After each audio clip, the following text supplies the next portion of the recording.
Welcome everyone to a special edition of Kicking It Old School. Just funny. I think we did this last night. I don't know, Steven, did we? Feels like it. I went to bed and I woke up and I have to do another one. So that's what it feels like. We did. Because thankfully we like each other. No end to this stuff. But today is a special day. We actually have Numskull, Quarter Arcades here. We have Chris and Darren to talk about all the way from the other side of the ocean. That's correct. So we had to kind of work this out. It's 5 p.m. there, 12 here on the East Coast. But we want to welcome also everyone in the chat room as well for joining us today. And Chris and Darren, welcome to the show, man. We're very excited. You can see on my small screen, I do have my Quarter Arcade right here, my Pac-Man, which is one of my prized possessions. I love that little guy. So, guys, welcome. Welcome.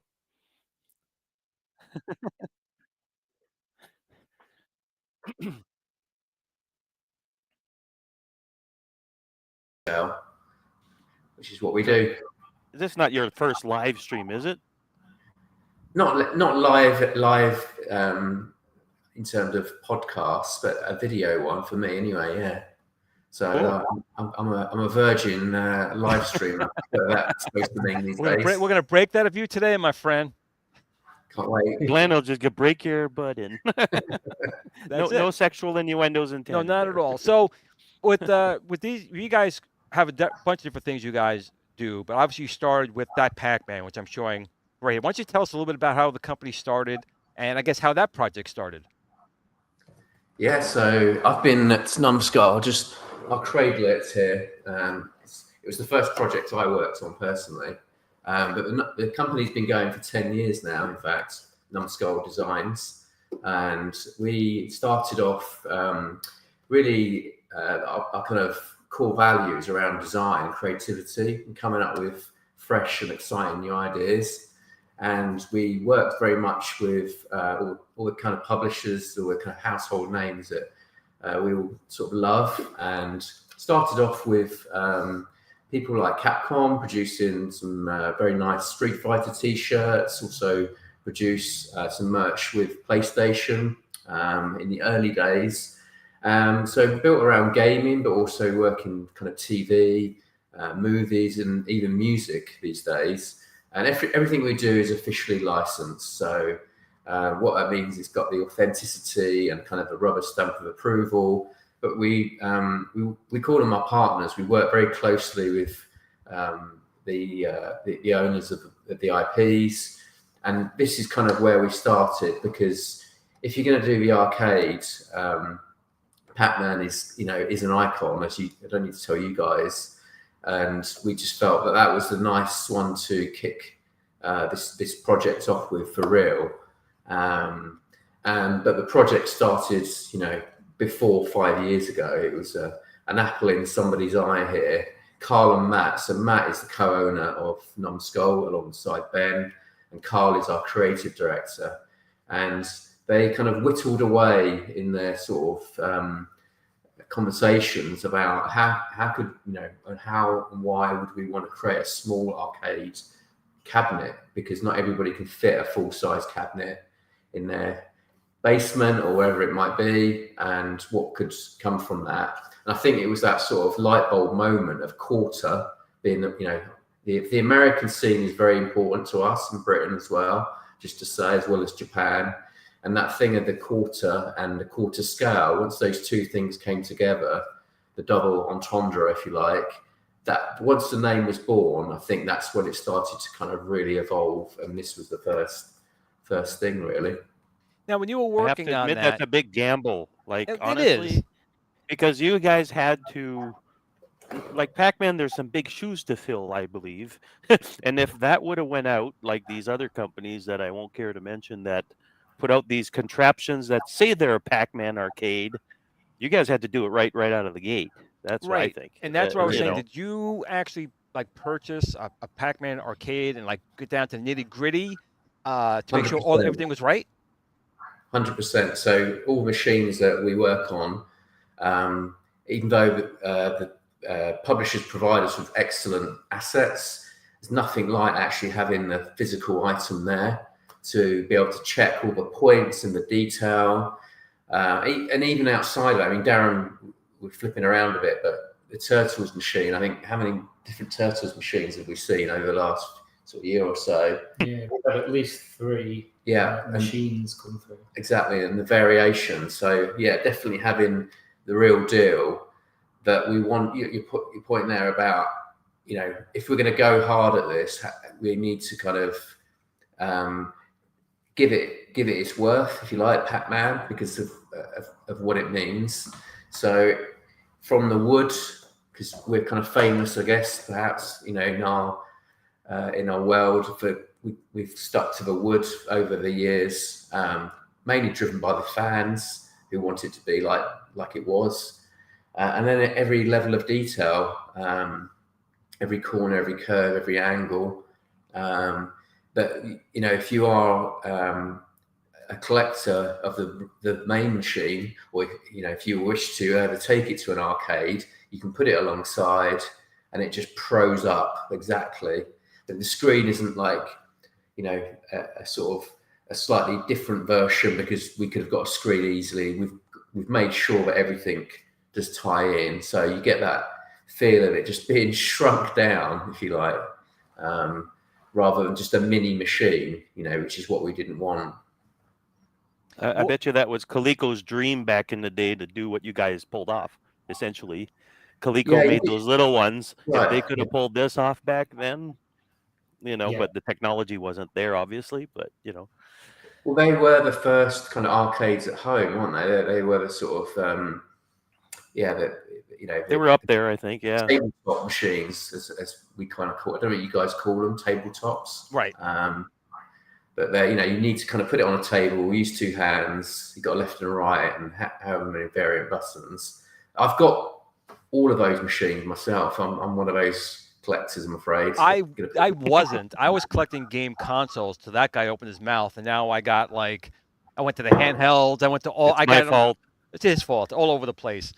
But because I got a. He did, and then he just went crazy. This Pac-Man and a Pac-Man at the beginning. And then I had to get Donkey Kong, gangbusters to get the whole thing off eBay. Then I found all these little Game & Watch, all these other ones. It just went nuts. That's why I got no space. But back to I stopped. Back to the Pac-Man. obviously it was a thought. You guys knew what you wanted to do. You got a machine. You started working on it. But what was like the biggest hurdle? Like you started doing it, think, okay, we can make this, and you're like, oh, this is a problem, or oh, this could be a problem. Like what happened in the beginning till it actually got a product? What was the hard parts of that? So I think the interesting thing, perhaps for the audience, is the journey, if you like, and the story behind, like you're kind of alluding to, and especially the first one. You know, as much as we've got many years in manufacturing, the prototyping process is absolutely key, really, isn't it, Darren? Yeah.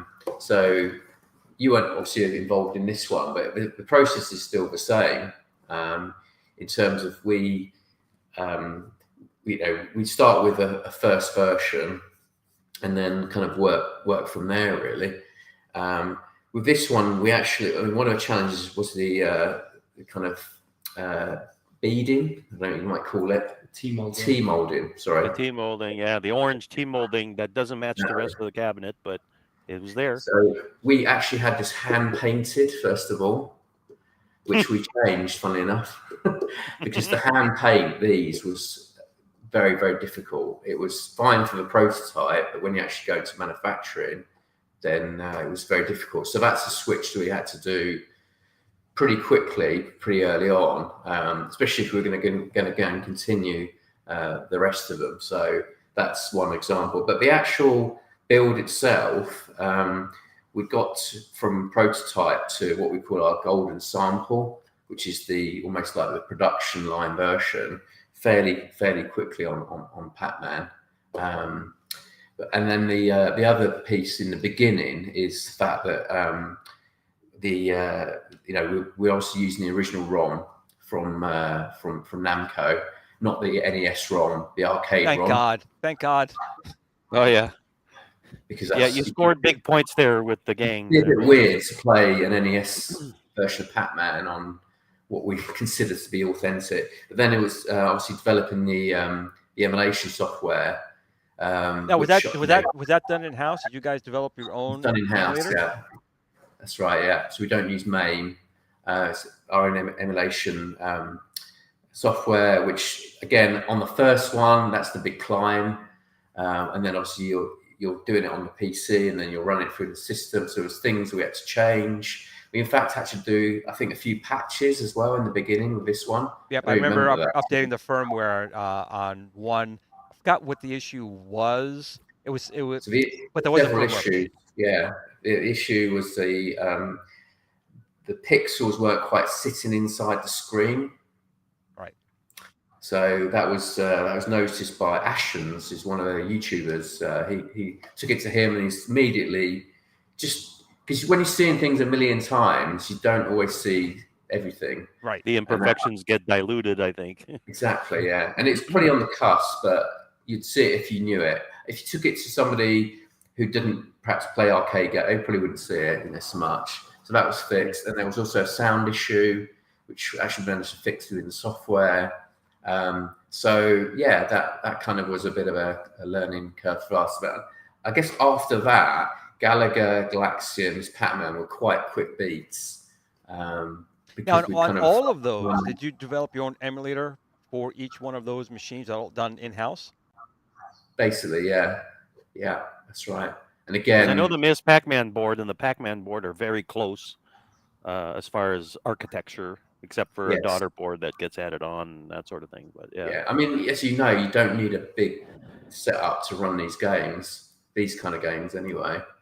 So, that was. I just think that's a pretty good deal that you went to the extra step of, instead of licensing some emulator, or some other companies, as we know, just took them and not, I want to say illegally, but kind of illegally, put it on their production machines.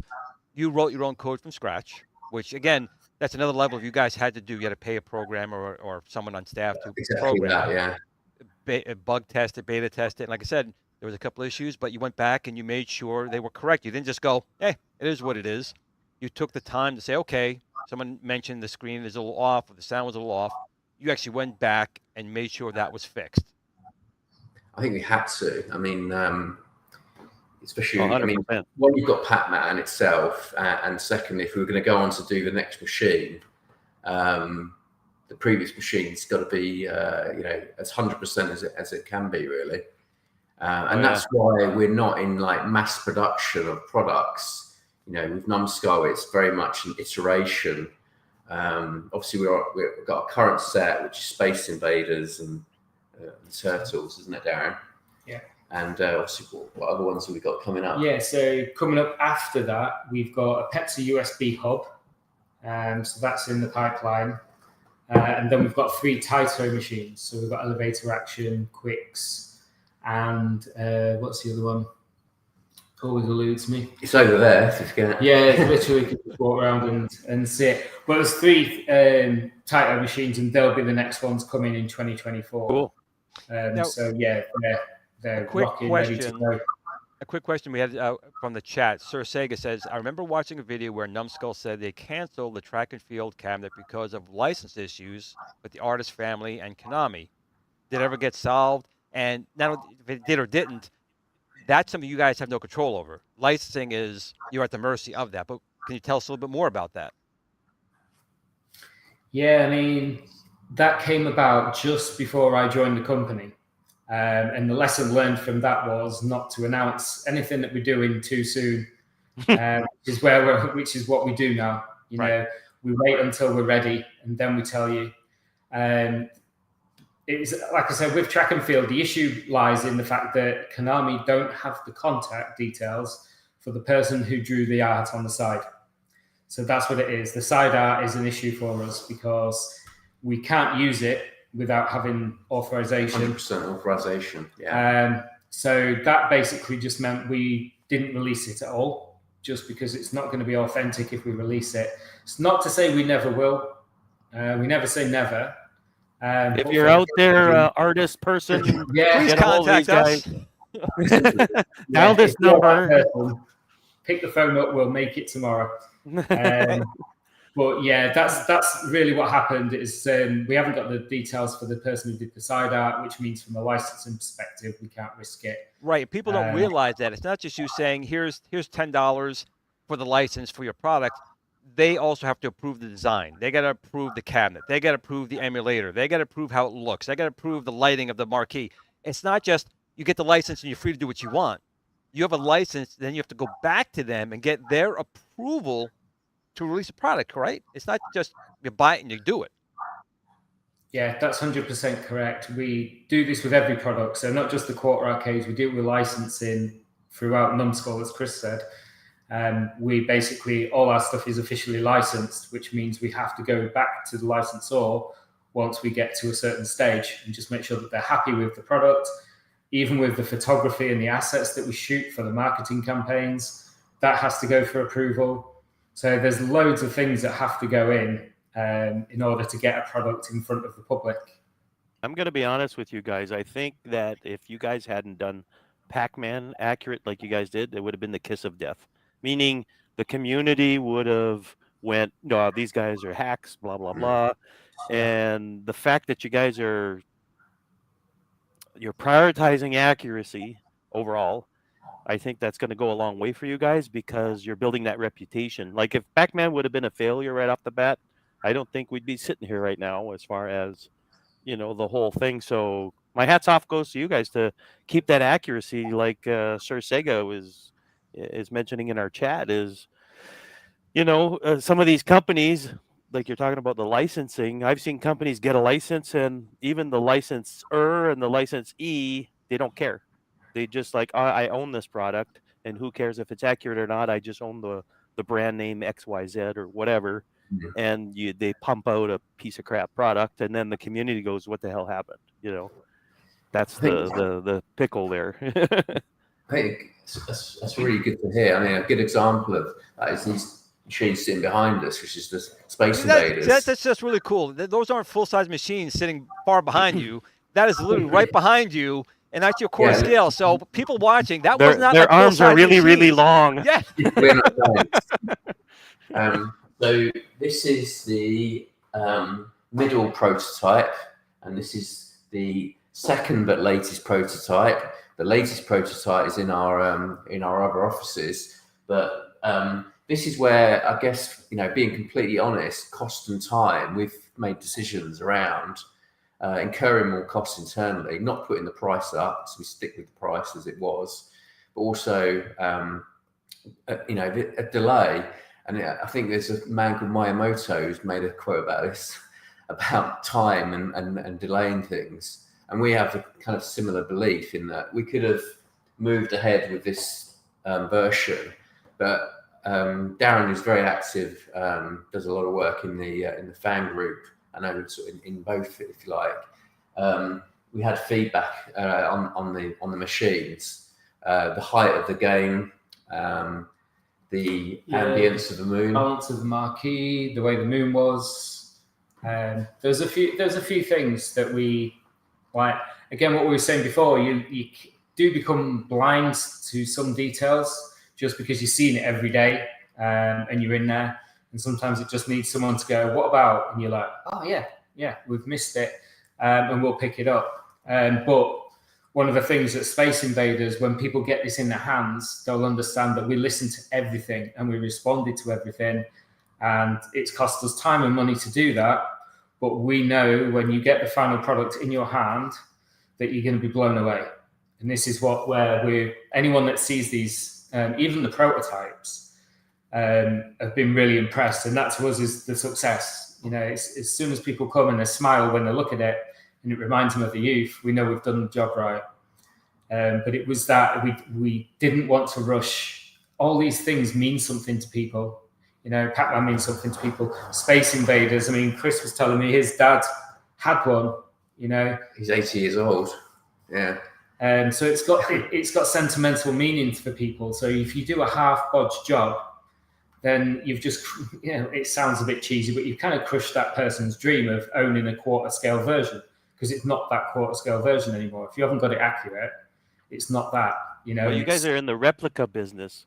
When you do replicas, it's not just a knockoff Rolex watch kind of thing where people all see the what's wrong with those flaws. knockoff Rolexes? I can afford those.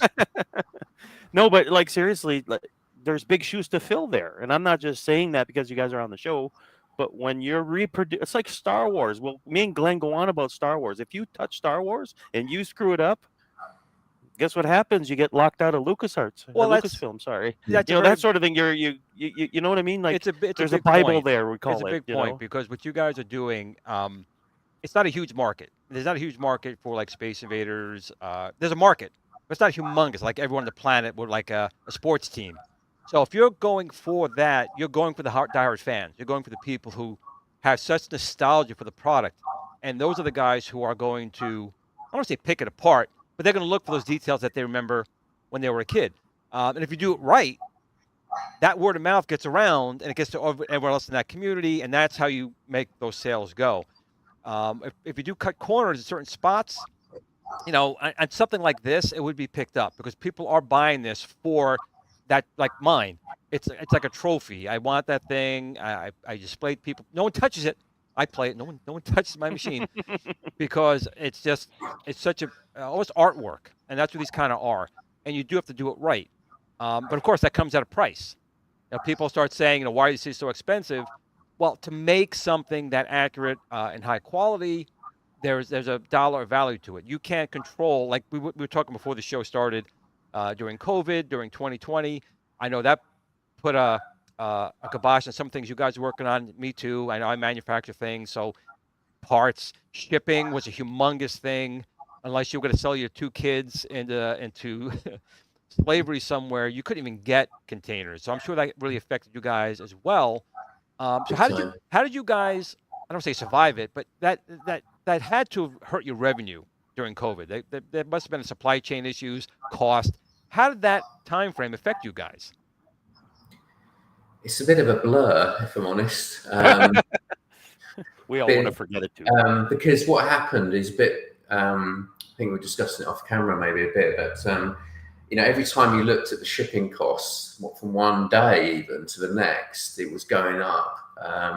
And then that's just one element to it, and there's a whole bill of parts, as you can imagine, with these products. So from the battery to But the shipping definitely had a big impact, and we had the double whammy of the COVID, and then the Suez tanker. It's not a tanker, is it?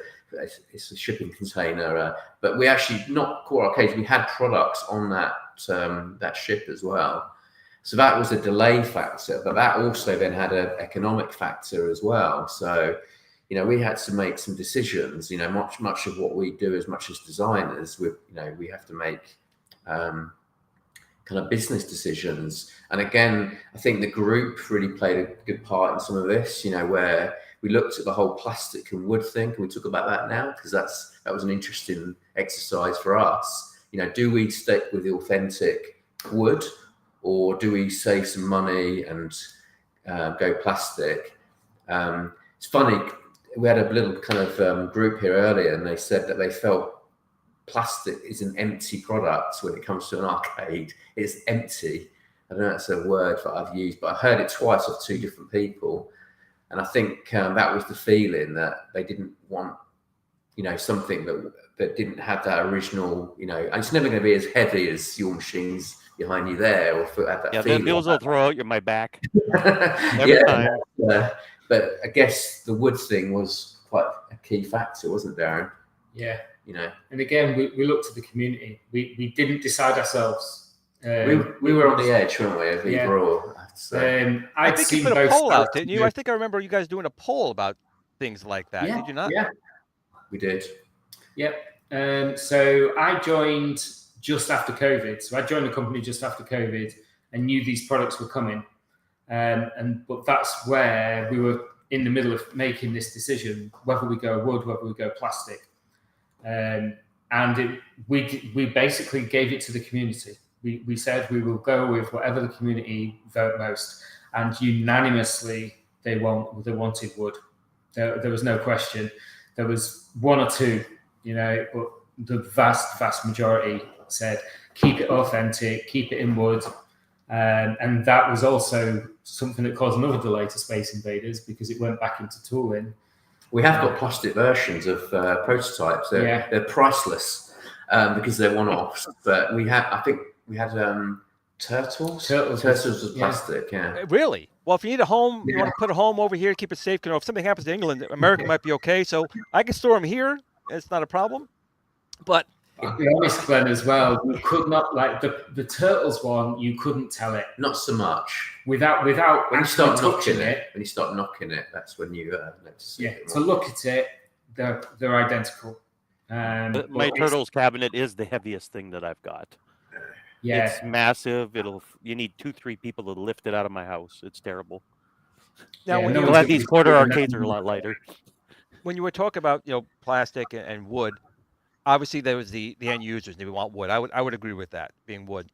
But there's a large upfront cost with injected molded plastic. So in the long run, economically, would wood have still cost more or less than once you did a $70,000 injected molded master and then plastic? So I just wanted the community to know that not necessarily going cheaper, because plastic may not always be cheaper than wood, but I want to know from your perspective, would the cutting of the wood and doing that quality of wood cost more or less than going injected molding? Wood never becomes cheaper in the economies of scale. That's pretty much the answer, I think. But plastic, definitely, when you're getting up to high numbers from the tooling, you are saving significant amounts. But even in the low thousands, you're saving from wood for sure.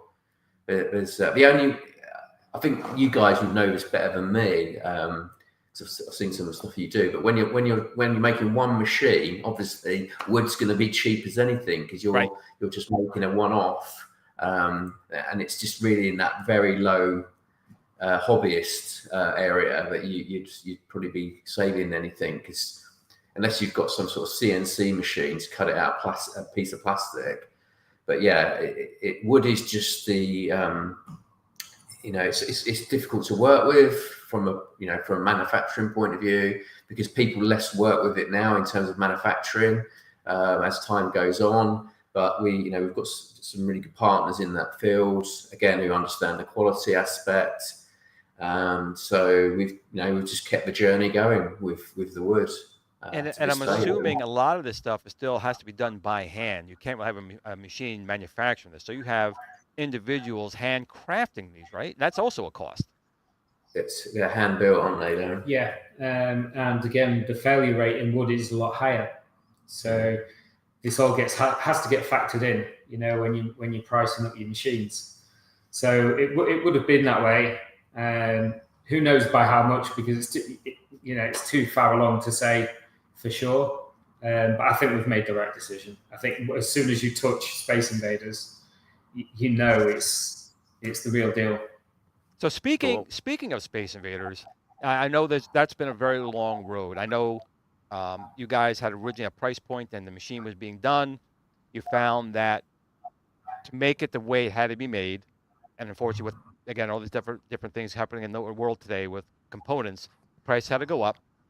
But I know you guys also ate some of that. You guys said, you know what, this is kind of what we said we were going to do, and you still made the improvements, and you guys actually ate some of that cost, and to make sure this machine was done the right way for the people, but also you weren't gouging them, because that's some people always. It's again being in the community, I hear all the time. It's a fine line. They're overcharging for this, they're overcharging for that, but they don't understand what you guys have to do behind the scenes. First of all, you got to feed yourselves, you got to feed your families. That's that's just doing business.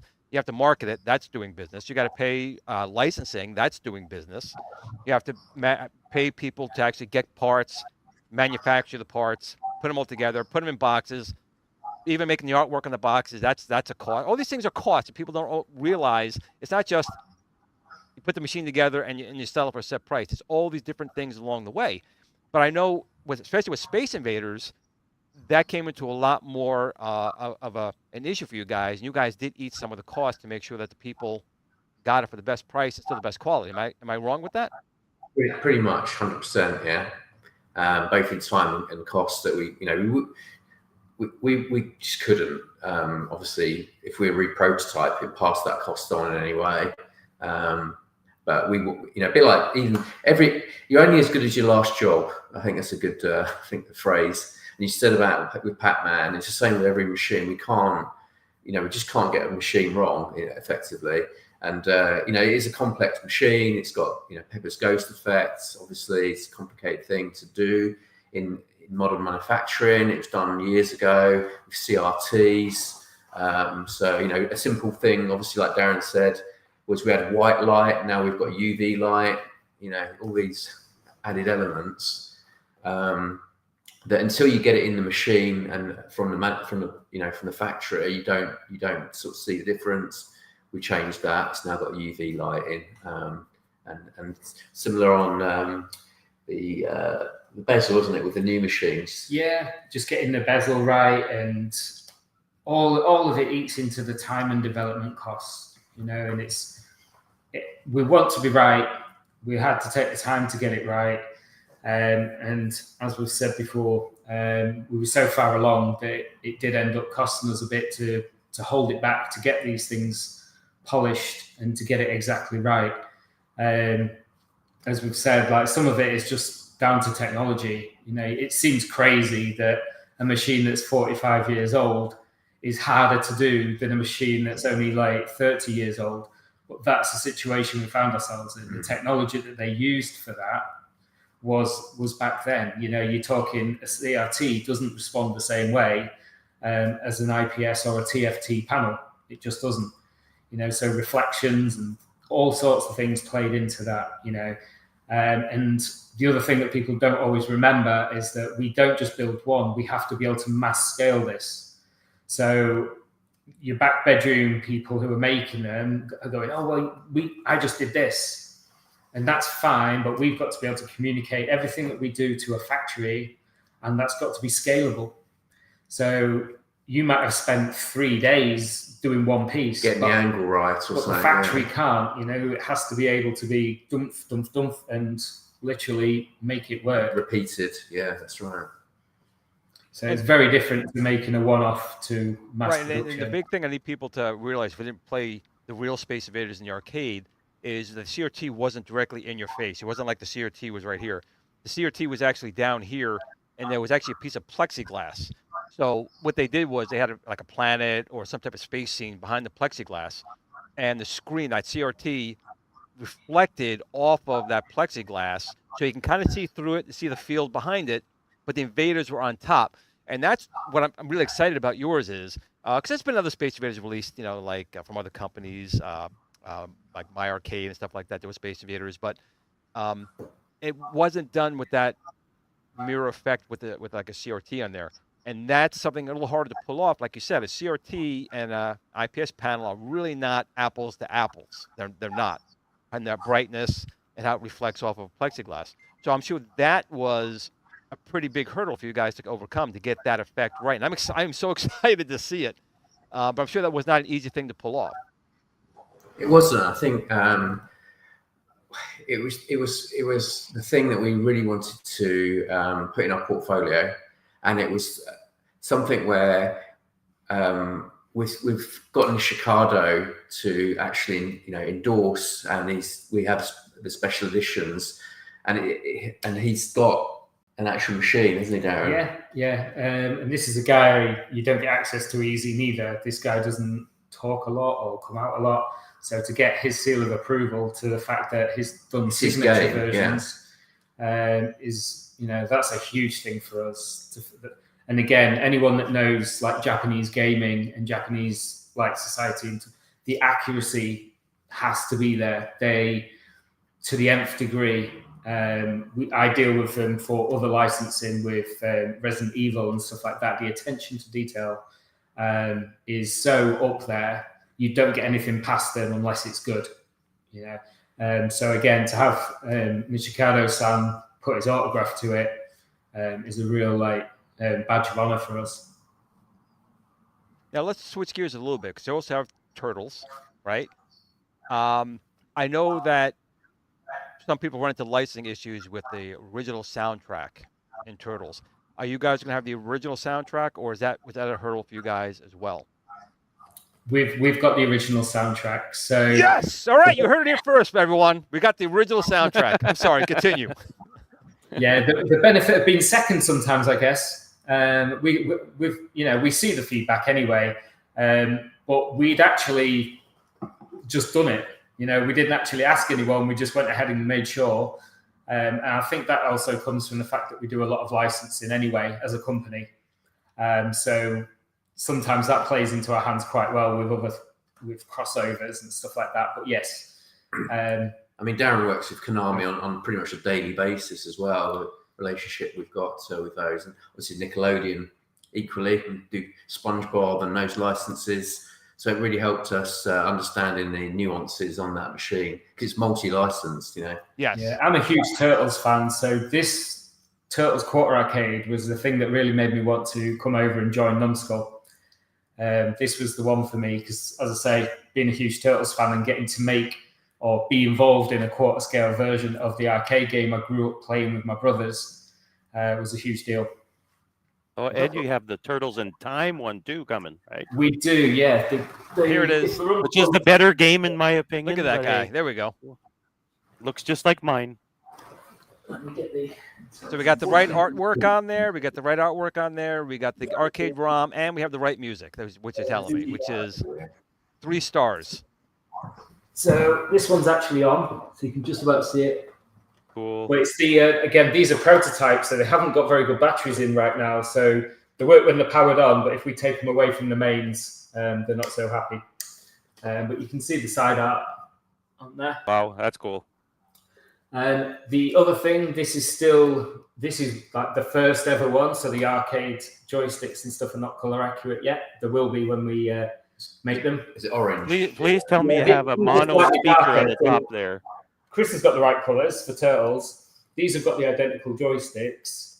You can see it's just kicking in now. Look. There we go. So it does, if I turn the music up, just give us a sec. No, it's not like, because it's been removed from the power, it's just going to go around in a loop. This is what they do.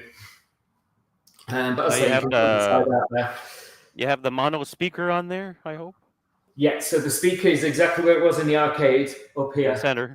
It doesn't show very well on the camera because I can't. It's really weird because the Simpsons cabinet had, I think, stereo, but the Turtles had a mono speaker. It was really weird.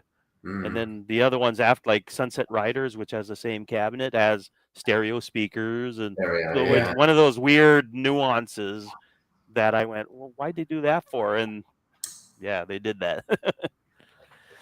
Very Yeah. cool, guys. So Chris and Darren, tell us about it. I know Darren was just saying he had a good rapport with Nickelodeon. What was your job history? And Darren, what was your job history before you came on to Numskull? Like, what did you guys bring to Numskull when you came on board? And Darren, since you were just talking, why don't we start with you? Yeah, so I was in the fitness industry for years. So for about 20 years, been in the fitness industry doing various things. So fitness instructor, very impressive. Doing various things. So I was fitness instructor, fitness manager, gym manager, personal trainer. But I got to a point where I was expecting more from the company I was working for. It's probably the fairest way to say it. And those things weren't forthcoming. Again, we had COVID. So this was when Numskull were doing their thing. I was doing my thing with COVID and steering the gym through what was a very difficult time.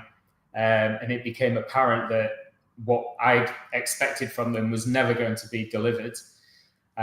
Chris gave me a call and mentioned that, there was a job opening coming up at Numskull. I knew of Numskull for a long time because outside of the gym, I'm massively into video games and pop culture merch. So I actually had quite a lot of Numskull products anyway. I jumped at the chance when I heard about the Turtles Quarter Arcade and I was going to be involved in that if I joined. That was it for me. And that was 2 years ago and never looked back. How about you, Chris? I feel like I've been at work for a long time, 30 years. So I started in the mid-90s in creative agencies, like marketing agencies. So I was in various agencies for 20 years, working for clients. So ones you'd have heard of. The main one I worked with was Hilton Hotels. I used to do all their international marketing, worked with a lot of the banks, household sort of names like Barclays, and doing all their creative work, advertising. So I started off in the world of TV advertising in the 90s, which is really kind of depleted over the years. A lot of press advertising, magazine. I've seen the whole social media kind of development of marketing over the last sort of 15 years, and how important and key communities are, even more to this day, really. And I joined 5 years ago. I knew Ben, who's one of the co-owners, 10 years ago, because I started my own channel. I've got like a retro gaming channel called Games You Loved, and mainly I'm on Twitter. I do a little bit of YouTube, and I used to review Numskull products. I love their products, a bit like Darren, really. I was a fan. I'm a collector myself. Go to a lot of events, you name it, up and down the UK. I want to get to the US. That's my next big thing. I can do an event. And just actually, a bit like Darren, I just said to Ben, can I have a job and work for you in marketing?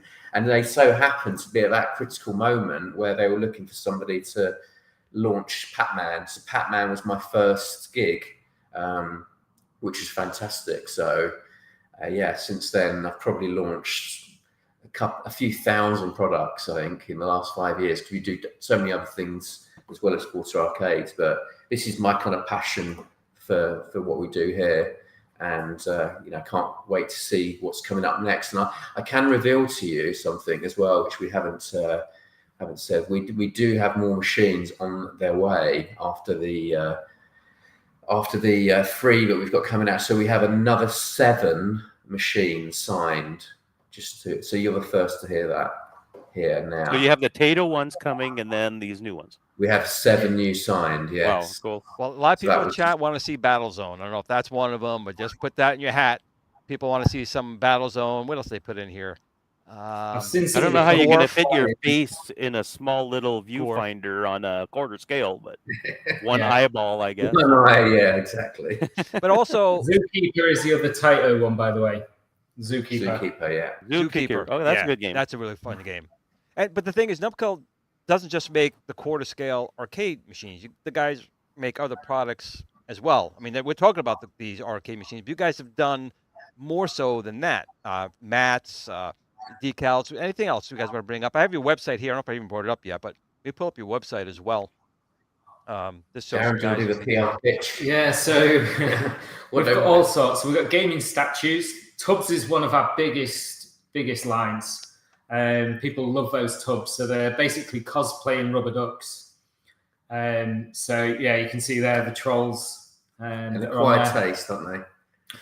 Each to their own. But there's some absolutely like mad fans for them.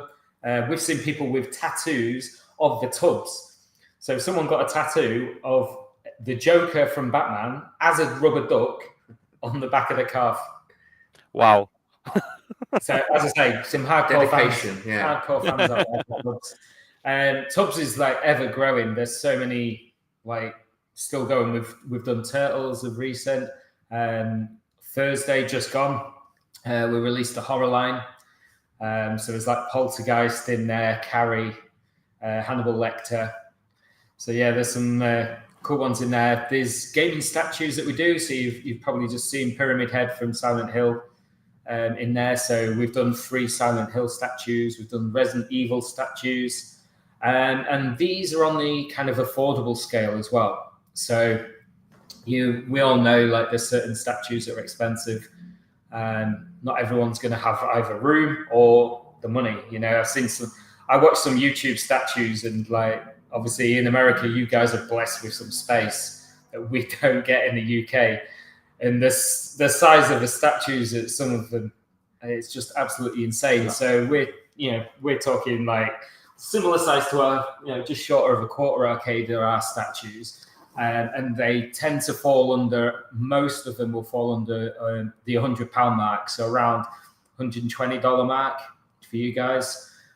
So given the fact that, you've got statues going up to like $600-700. Crazy. It's absolutely mad. Yeah. So that's another line that we've explored and we've got. And Destiny. I don't know if you guys know the game Destiny. Yeah, of course. That's because of Halo.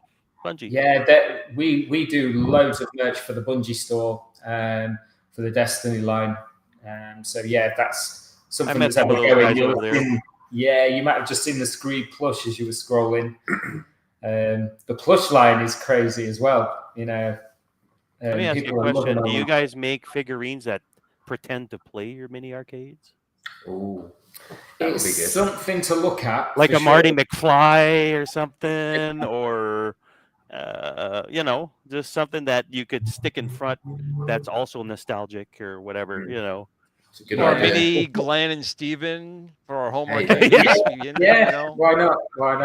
But yeah, for the Turtles Quarter Arcades photo shoot, it just so happened that Matt, the co-owner, has quarter-size NECA Ninja Turtles characters from the 80s cartoon.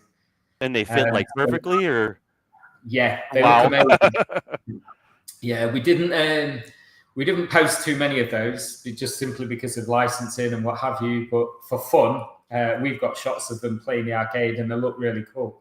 When we do shows, so when we go on the road, they're actually in the stand. So we take the turtles with us and have them in the stand. So they're just stood next to the machine. So we've got like Donatello and Raphael stood next to the quarter arcades. And as I say, I think it's an untapped market for you guys to make those little mini famous people, Yeah. Get their likeness. You don't have to get too accurate, You don't have to get a CPU or whatever.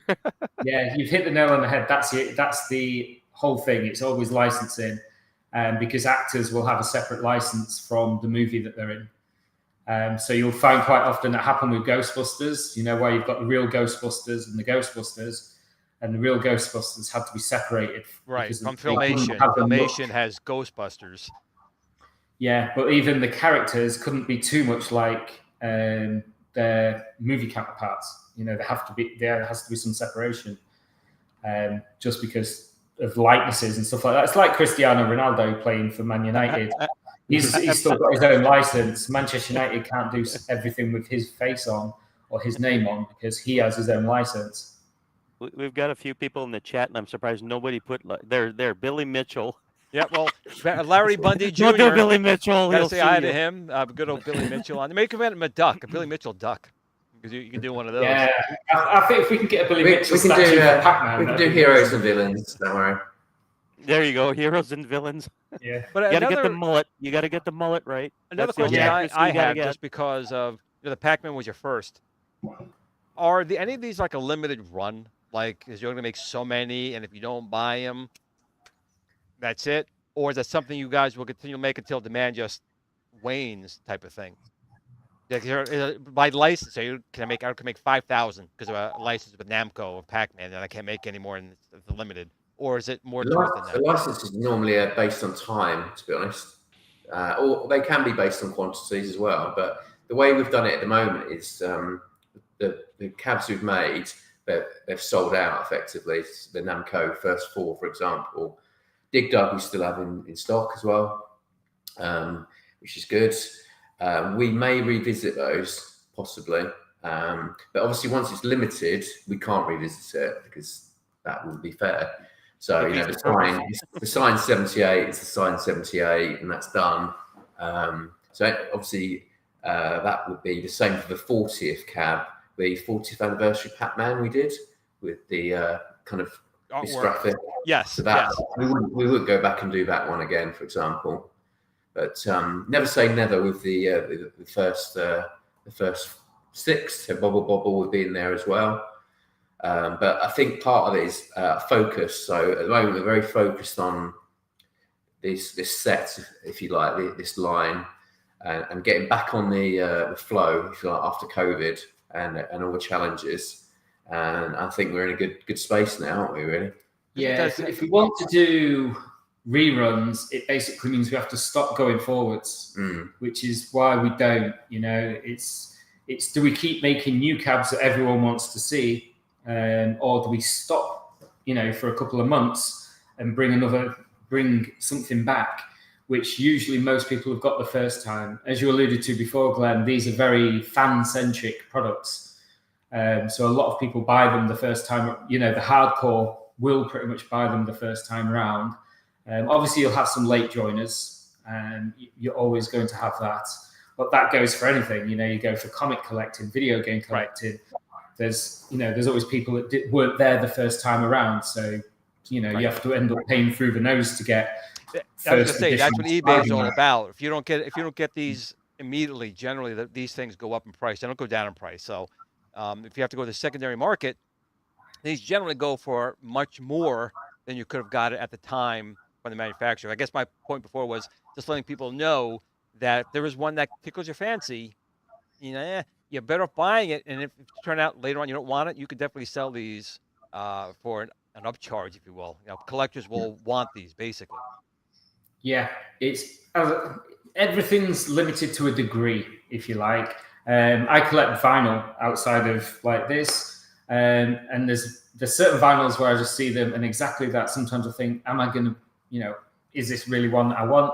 But sometimes I just pull the trigger knowing that if I don't want it, I've got it and I can always put it on eBay and get my money back on it. It's one of those situations where if you do miss the boat and then you decide you want it, there is a vinyl, I'm not going to say what it is, but there is a vinyl that I never pulled the trigger on, and it still haunts me to this day because it's at least £20 more to get it, at least, if it even shows up on eBay, if it should. Yeah, I did that with a lot of laser discs that I wish I'd pulled the trigger on, and now they're through the roof. If you want to get one of those suckers. Yeah, it's just the way of the world, isn't it? It's one of those, if you don't get it at the time, we're not trying to force people, down the rabbit hole. It's just the realistic thing is all these products are limited to a degree. And once they've gone because we have to keep moving forwards with new product. Otherwise, we have to halt the production line to insert a rerun, which we don't. Someone's wrote, I've got 20,000 records. Yes. My vinyl is not 20. Wow. I have not got 20,000 vinyl records. That's wife, crazy talk. Well, my soon-to-be wife would not even go through. She wouldn't turn up at the wedding. Yeah, we'd all be sleeping outside. Yeah, that's hardcore. That's true hardcore. I've met I'm getting married at the end of this month, and I've met the wedding DJ, and he's got over 1,000 vinyls in his house. Wow. I thought that was hardcore. Now, obviously, 20. people can purchase stuff off of your, Numskull website, which I pulled up before. But do you guys have official secondary sellers? Or some people sell things through Retailers, thinkgeek.com or things like that. Do you have other places that are officially sanctioned for Numskull products to be sold through? So we don't sell the product effectively. We're the designers, manufacturers, conceivers, if you like, of the products. So we have lots of retail partners. Depends on the product and the timing on it, but it could be from Just Geek, Amazon.com, Best Buy, Big Bad Toy Store for sometimes arcades, sometimes figures. So there's a drop down kind of retailers when you hit the Numskull page. And that's regionally based as well, so you should be able to get it from one of those guys, really. And so on your Space Invaders and the Turtles, I know you can't pin it down to a time. That's the worst thing you could do because no one really knows. But it's estimated this year to have both of these type of cabinets out, or is it a 2024 product for Turtles and the Invaders? We've learned over the years to be careful about exactly to say the time, especially with all the conditions, even now, to be fair. But we've put a stamp on Space Invaders, haven't we? Yeah, Space Invaders is coming November. Nice. So it'll come November. So that one's in the can. What's that? Sorry. That one's in the can, as they say. Yeah. And that's actually two models, so people know. That's Space Invaders and Space Invaders Deluxe, or Part 2 is what it's also called. Yeah. And we still have some Part 2 signed. This Part 1's gone. That was sold like that.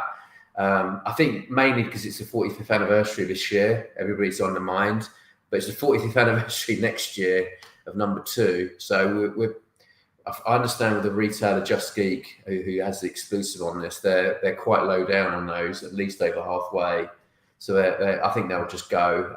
But that's the only sort of special edition left on that one. Yeah, I got my Pac-Man from Think Geek. That's where I gotten mine through at the time. And for me personally, I love the artwork on the original Invaders, but the Part 2 or Deluxe was really the game that I really liked more. The gameplay was a little more in depth. The Invaders split in half. But the artwork of the blue was nice, but Part 2 is like my jam. I mean, that's the one I'd have to. Yeah, that's the bad boy right there. Yeah. Now, the joystick growing on one. We keep seeing these in arcades in the UK as well. Every arcade they still seems to have a number 2. Yeah, it just seems to be popping up. Now, they also made, that just be really crazy. They also made, tabletops. You guys ever going to dabble in like a tabletop version of these machines? I know they're definitely niche, but man, they're pretty wild looking. Yeah, I don't know how they're going to do that. The main thing with us is obviously space, so obviously everything vertically can be stacked. Whereas if we make anything in like the cocktail table style, it kind of interrupts the flow. We have seen, some people have got incredible dioramas of like their scaled arcade setups, and it is absolutely insane. But then where do you stop? Because if you make a cocktail table, you can make a pool table, pinball table. We're not telling you to stop. We're telling you to do all this. Jukebox.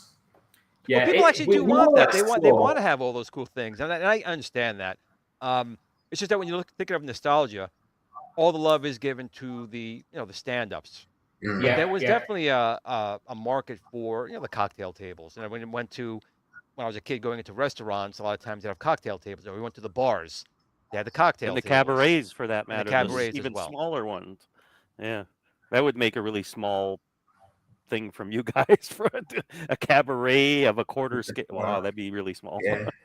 Yeah, we never say never, do we? That's right. Never say never, but it's not on the cards in the immediate. Not part of the next 7 anyway. But you never know.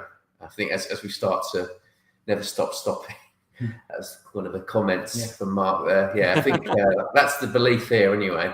I mean, we want to build it for us. Darren and I have got this at home. The more carpet, the more fire extinguishers and bins and goodness knows what else we can build our little kind of arcade doll's house, the better, really. I think that's the plan. Well, I guess again, being in England, like we were talking before the show, space is definitely more of a premium, especially in your homes. So it's definitely more difficult to put these full size. So, and again, when I build my things, you said the key thing a second ago. You're building stuff you'd want for yourself. If you want it for yourself, you want to do the best job you can because, well, it's for yourself. And if you can now spill it over to other people to have that kind of quality, to have that kind of attention to detail, I mean, that's what you guys, I don't want to say not even striving for, that's what you guys have been doing and are continuing to do. 100%.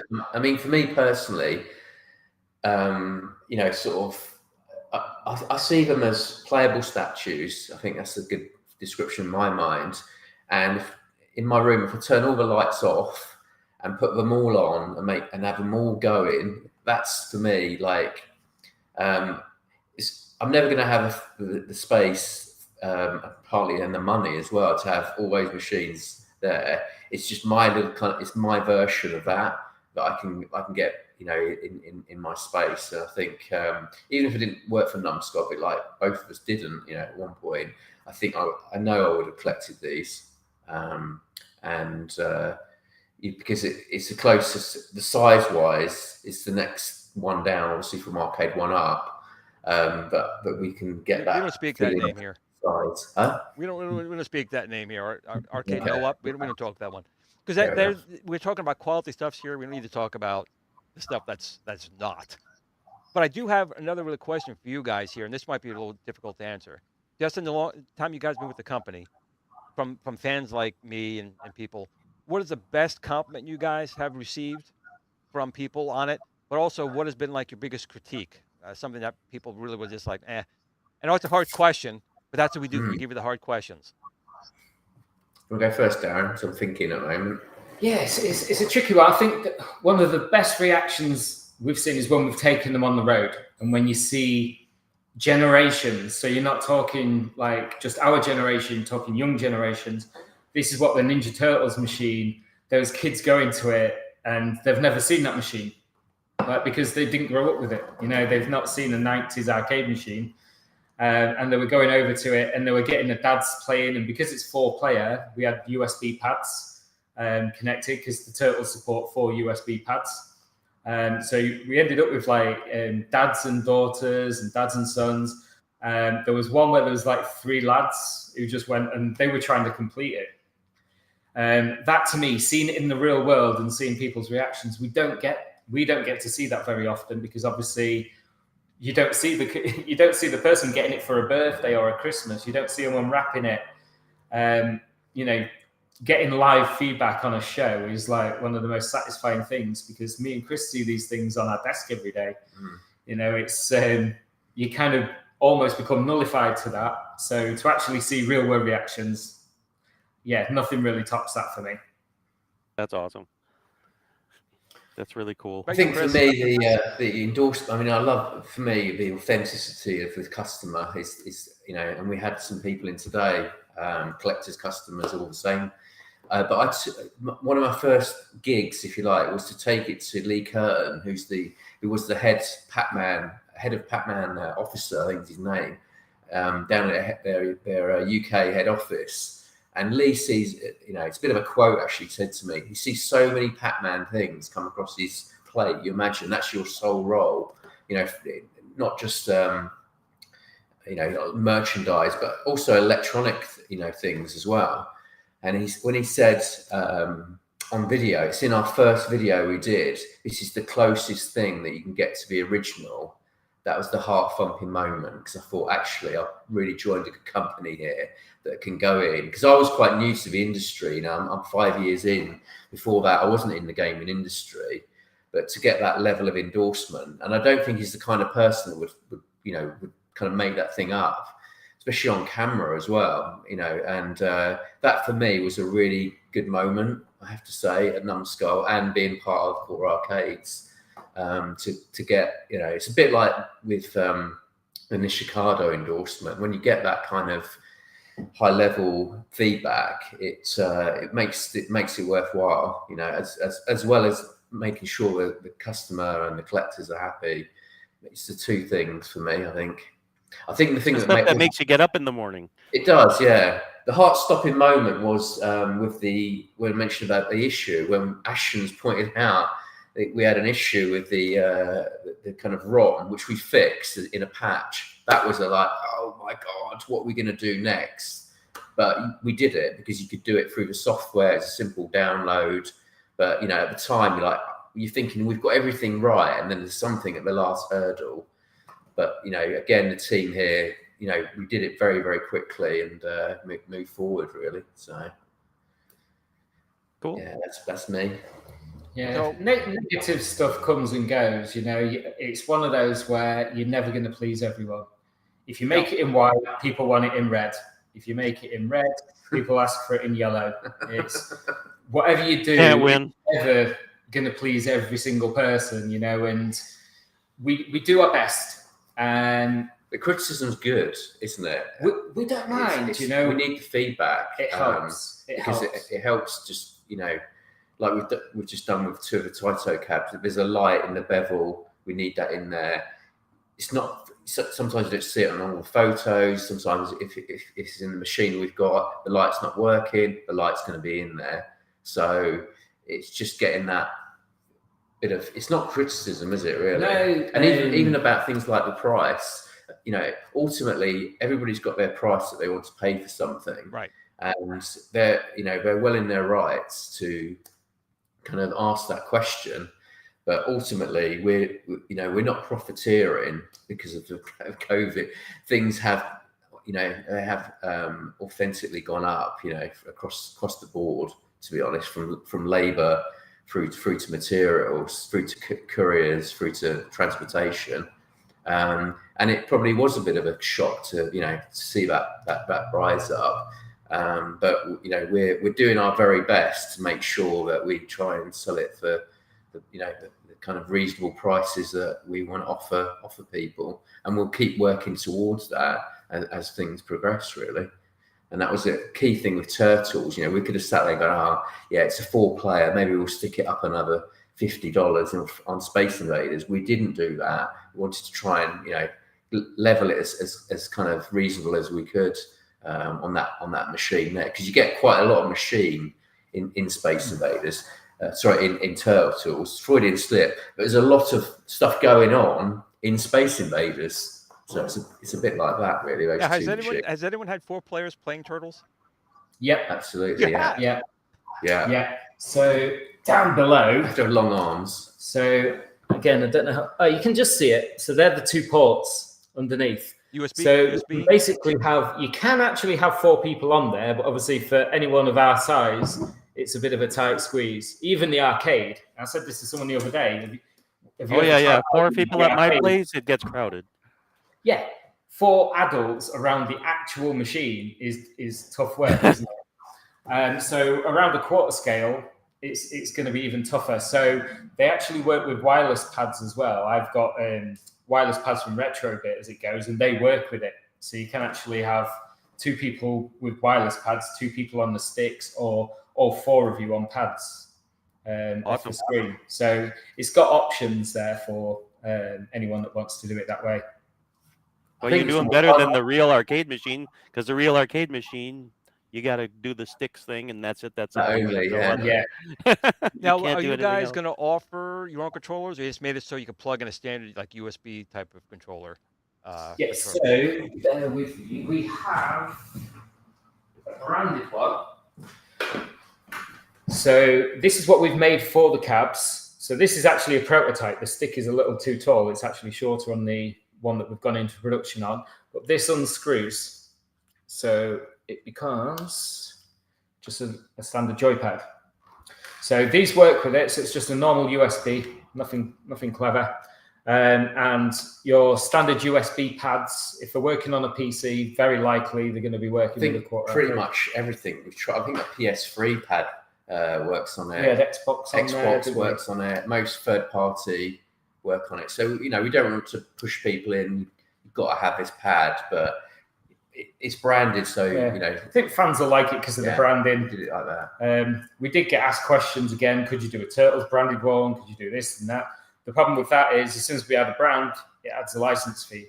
Right. And we'd have to go back to Nickelodeon and get that agreed, and it's not part of the deal. So it's one of those, you make one thing and people go, what about? And you get like 4 other options. Right. And if demand's really high, then you can. You do. And there comes a point where you do try to do things that they want. But like I said, now you're talking about licensing, and that's a whole ball of wax. Not just, again, here's $5 for an additional license. They have to view it. They got to brand it. Unlike the turtles shouldn't be over here. They got to be over here. You cut off Michelangelo's this. You can't do that. All those things, especially on a controller with holes and joystick, you have to kind of work around all that. Where if it's your own design, you don't. Absolutely. Yeah. Yeah. So it's different. It's time, and does it put us off at another course? Because we just want to get these things out as well, really. Yeah, I've seen a couple of questions on a speaker, a quarter scale speaker that acts as a Bluetooth. That's something that obviously we've seen a few times. A few people have posted. Again, we never say never. It's something that I think all of us here would actually like to do at some point, because it makes sense to have a quarter scale Bluetooth speaker. Just at the present time, as we say, we're so focused on getting these arcades out to everyone. We don't want to sweat the small stuff right now until we've got all the main stuff in place. But as I say, there are plans. We look at everything. It's funny because sometimes people say stuff and it's like, we've sat in a room a week ago and said the same thing.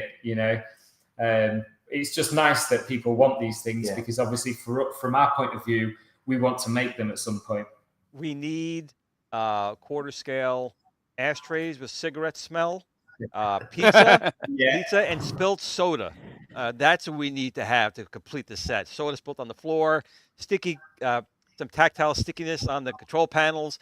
That's the next level. We need that's that 4th dimension we need in there. Yeah, I mean, some stuff we just never going to be able to do, because of the legal side of it, if you like. So for me, one of the things that I remember was always seeing cigarette vending machines.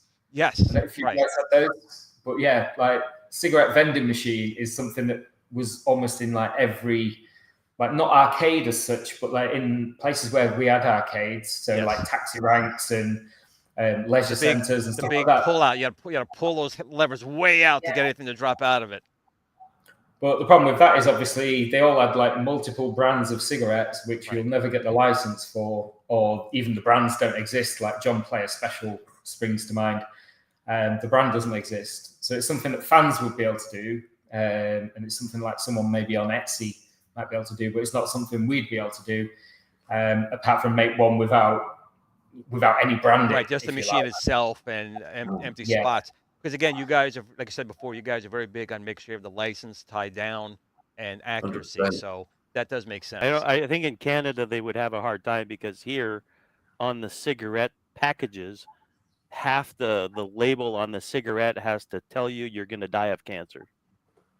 And I'm not kidding. They put like rotten lungs and all kinds of stuff on there that they aim to turn you off. And I'm like, yeah, that may not work with the retro stuff in Canada, where, how do you not gross people out and then sell some at the same time, So it's, I don't know. The cigarette thing is I don't know. Well, any of those things. Good luck if you do it, but I get it. So is there anything you guys wanted to tell the viewers today about Numskull, about you guys? We're going to be closing out the show soon, so please feel free. Open channel for you guys, Chris and Darren, if you want to say anything. Yeah, I think the main thing for us is obviously let people know we're here and we've got a lot more coming. So we had that little hiatus between Bubble Bobble and now. But once Space Invaders lands in your hands in November, there's something coming all the time. We've got everything lined up to keep going. So if you're a fan, it's going to be a good time. There's some really nice surprises along the way. Things that I think people won't be able to predict what we're going to do. Yeah, and I think we've got the back catalogue, which is nice. And like Darren said, about keep saying it, our focus is to really smash these 2 machines out there, get people, sort of sharing their thoughts on them, playing them, obviously building the game room, mini arcades. Then we push forward with the free Taito cabs. We may look at accessories again, because obviously we've got we have carpet, wallpaper, which is behind us, and the little posters, which is our first kind of go at the sort of building the set, if you like, and then into these new 7, which I'm really excited about. I can't wait to tell you what they are.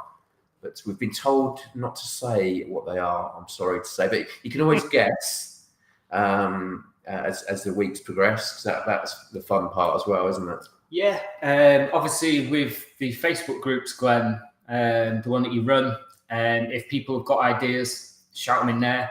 Obviously I run the official one as well, so they're welcome to come over. But we see both, in case people are wondering. We keep a close eye on both. I just want to say, from our point of view as well, a big thank you to you for running that page. It means a lot to us. Well, if someone comes out with something, I'm going to go throw up a Facebook page. Just kind of what I do.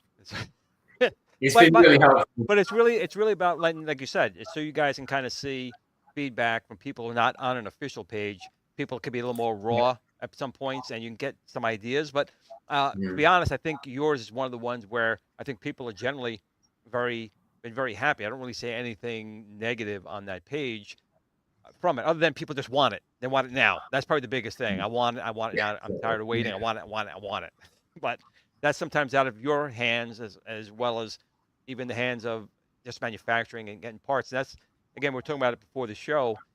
People are still, and companies are still recovering from COVID. COVID's done, yes.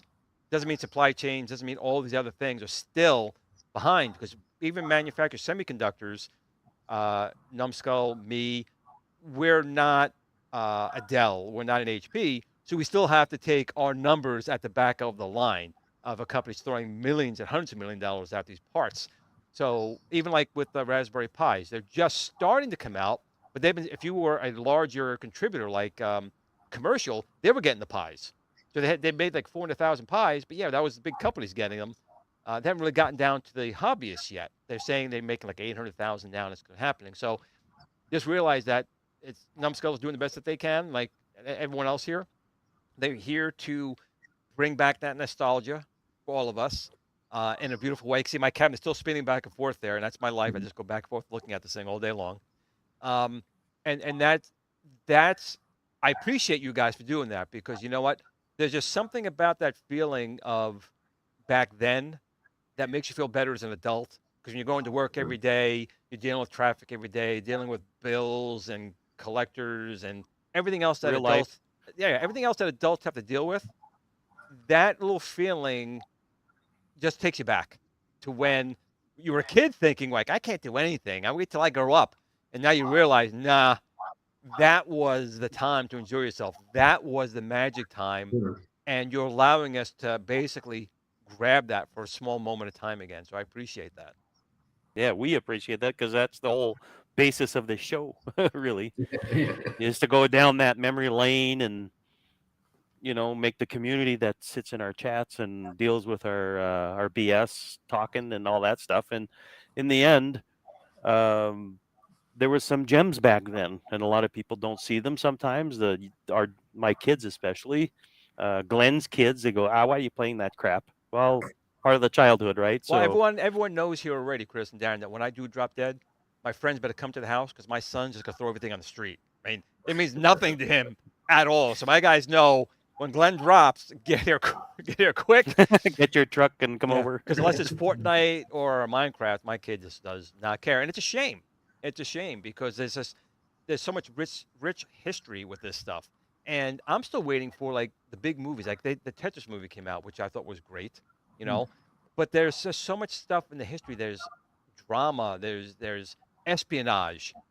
So much stuff back then. Like even Miss Pac-Man. A lot of people don't really know that Miss Pac-Man was done by GE and General Consumer Electronics, completely outside of it. They were just hacking boards. And that's where that came from. And that became like the even bigger icon than Pac-Man, was just a couple of guys in college just messing around. Yeah, there's so much to it, and I think that's part. It's not just the games, is it? It's the stories behind everything, and all the Polybius we made, as you know, for the. I can't stare at that. I lose I lose time. Like days go by. I wake up. What the hell happened? So be careful with that one.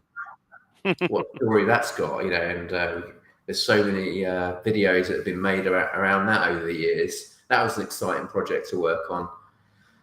So yeah, but like Darren says, never say never. That's because Polybius was definitely a never say never. It popped out of nowhere, out of somebody's mind here, and I said, right, I'm going to go and do a Kickstarter. We did a Kickstarter, and that sold in very small numbers. I was going to say, how do you get the rights to that game? Like, it's supposed to be fiction. It's supposed to be whatever. There are no rights. Did you have That's the somebody beauty of come it. back a month later and go, hey, I Yeah. came up with that idea? You're like, no, you can't. We didn't put a game in it, so that was Okay. part of the way around that one. To be fair, Yeah.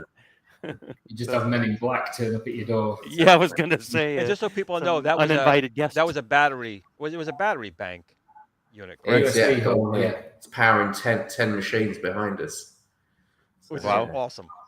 So, guys, on that note, listen, I know it's getting late. You guys are probably hungry and everything else. So I really want to thank you so much for myself and everyone in the chat, and Stephen, Chris, and Darren Yeah, for thank you coming for on coming. and Yeah, talking no, to us it's a little been bit about brilliant. everything and showing us those cabinets, which, again, I am salivating for the Turtles and Space Invaders. I'm not going to lie. So I'm waiting for that. And I appreciate you guys' times. And Stephen, anything you want to say?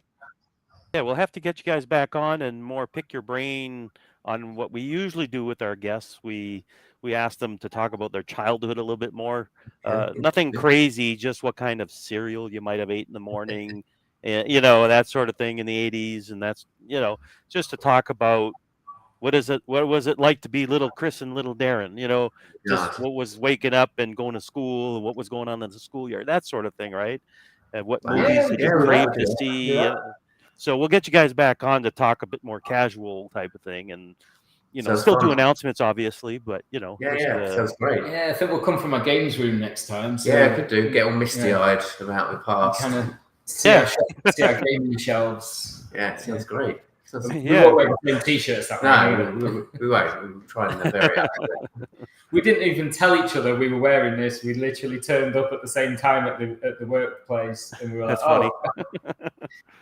It's not That's gonna thank be- you Good again, minds guys. Think alike. Good minds think alike. But once again, I want to thank you guys. I want to tell everyone out there that gaming's fun. These are all great, but remember, they are just machines. Nothing matters more than family and friends. Make sure you always tell them you love them. Tomorrow is never promised. But with that, Chris, Darren, and Stephen, and everyone in the chat, I want to thank you guys once again. Have a great rest of the weekend, and game on. on. See you later.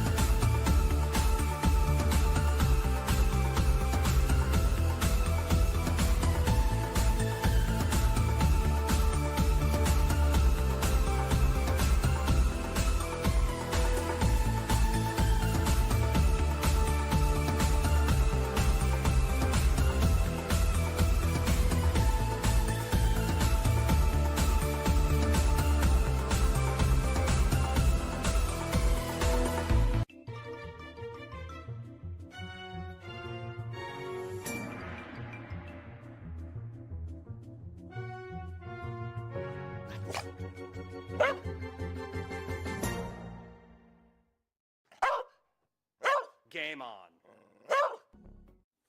Sit, Blue, sit.